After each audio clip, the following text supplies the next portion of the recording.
আজ পহেলা বৈশাখ, নতুন বছরের প্রথম দিন। ভোরের আলো ফুটতেই মুর্শিদাবাদের এক ছোট্ট গ্রাম জেগে উঠেছে নতুন আশায়। ধানের মাঠে হালকা কুয়াশা, পাখির ডাক আর মাটির বাড়িগুলো যেন আজ একটু বেশি হাসছে। এই গ্রামের ছোট্ট ছেলে রাহুল আজ সে খুব খুশি। নতুন পাঞ্জাবি পরে বাবার সঙ্গে বেরিয়েছে হালখাতা করতে। রাস্তার পাশে সবাই একে অপরকে বলছে, শুভ নববর্ষ। একটা আলাদা আনন্দ, একটা আলাদা টান। দোকানে পৌঁছতে দেখা গেল লাল কাপড়ে মোড়া খাতা, ধূপের গন্ধে ভরে গেছে চারপাশ।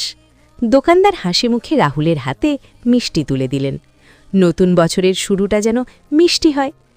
ওদিকে বাড়িতে রাহুলের মা আর পিসিরা ব্যস্ত রান্নায়।